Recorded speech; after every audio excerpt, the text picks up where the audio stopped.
Hello everybody, so coming back to you with another video regarding gearboxes, transaxles. If you have looked at my history or seen the video 4 years ago, I posted a group buy for an S54 transaxle ring and pinion that unfortunately did fall through. And that's kind of a good thing. The downsides of the S54 is not necessarily the power that it can handle, but it doesn't have such smooth engagement. It's an outdated design. Toyota stopped making it in 1999, and just overall parts are hard to find if you need to rebuild it. If something goes out, syncro mesh gear goes out, or anything breaks inside, it's harder to get parts for. So with that being said, I'd like to introduce you guys to the narrow E series transaxle. This is nothing new. Back in 1994 to 95, Toyota had this E56 transaxle in the sport package Celica, and it's overall a better transaxle than the S54 can ever be, with the exception of a few things. But just to highlight a few things about the upgrade using the narrow E series box, is you're gonna have, it's basically gonna future-proof the Celica so that anybody looking to tune the Celica can have a reliable parts, that you can do the track or anything like that. You have different options for different final drives, which is not possible with the S54.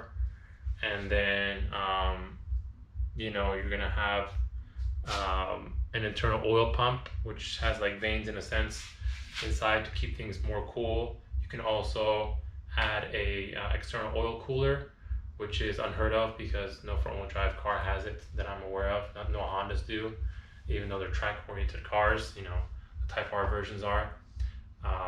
So with that, this transaxle is basically an endurance racing transaxle, and then you're gonna have the ability to handle 100 extra wheel horsepower to the ground. So this is going to be helpful for people who are forced induction, 3 SGTEs and whatnots. And I guess the only downside is going to be the extra weight. It's 20 pounds heavier than the S54, so not by a whole lot does it weigh that much more, but it is something to take into consideration. And yeah, so let's go over exactly what it is that needs to be replicated. I have all the parts here. These parts took like a little over almost 1.5 years to accumulate. So because of that, I don't want to install them on the car and then have nobody, able to use what I have as a setup, which is gonna, like I said, make the Celica chassis that much more attractive.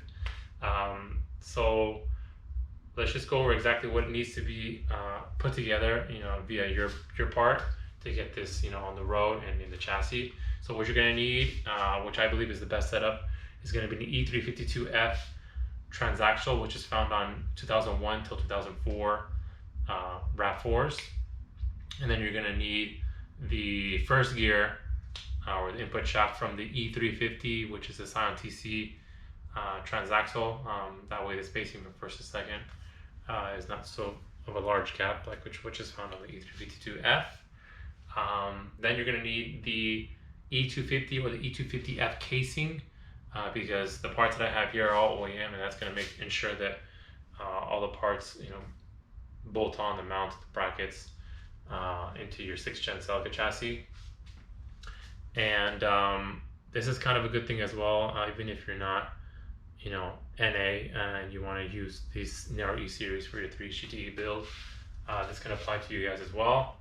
So, if you have a 3 GTE and you can't source an E153 or an S54 is hard to come by, this is a viable option for you guys as well.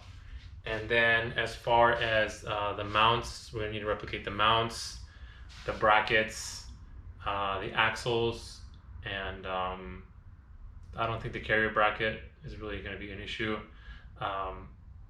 The mounts are the same between E56 and E154F, with a slight bit of variation, but nothing that some creativity can,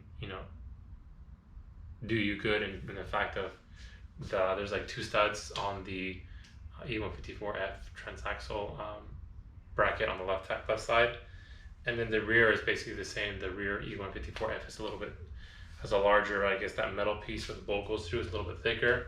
But otherwise, everything's going to be the same, E56 and E154 brackets. So these brackets can, if we replicate them, could also be used for anybody who has bought a 3HGTE and E154. Maybe they're missing brackets and mounts. So this would be helpful for you guys as well. And then the axles are going to need to be replicated as well. If you go to gt4racing.eu, there is one more set left, I believe. Send the guy an email. He's pretty quick to reply. He has for me in the past. And then the axle carrier bracket is from a 96 till 2000 RAV4, which is only a USA thing. So anybody in Europe that is interested in this, I can source them for you and get that sent over to you as well. And then the cables, you're going to get them from a 7AFE, basically C52 transaxle from 94 to 97, the 1.8 liter, Celica obviously, and it's going to be, from the ST205 3HGTE shifter cables, so those are interchangeable, the same thing. And basically the reason you want the E350 design is because the internals have updated synchros and gears. And then as far as the final drive ratios, if you go to Toyota E-Series transmission on Wikipedia, you can see all the gearing for these transaxles that I've listed. And you can either choose between a 4.2 or 4.5, or if you really want shorter gearing and a lot of torque, you can do the 4.9. Just so you guys can get an idea how much torque is being applied to the ground now with the update, if you do a 4.9, taking into consideration that you have the S54, that would be a 27 foot-pound increase in torque to the ground, which is pretty huge if you think about it as far as a four-cylinder goes. And if you upgrade to the 4.5, which is what I'm recommending here, I think it's almost half of that. I think it's like 14 or 15 foot-pounds extra torque applied to the wheel and excuse me.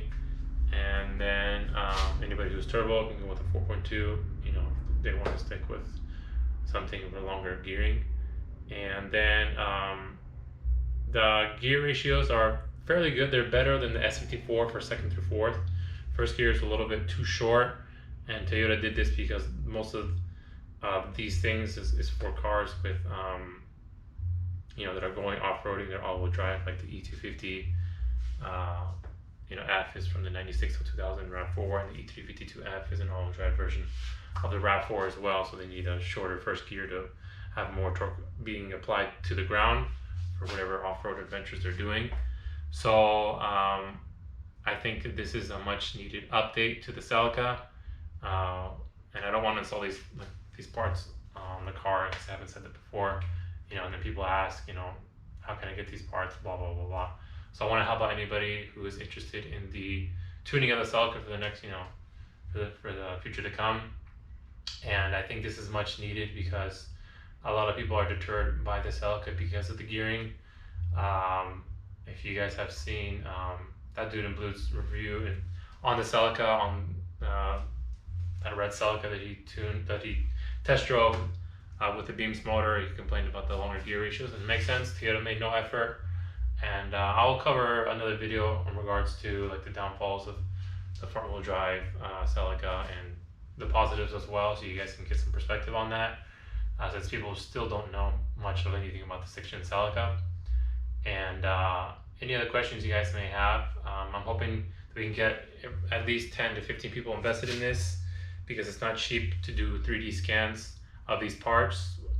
And I've seen people on MR2 Heaven post the way they design these things. And it takes money to get a good product.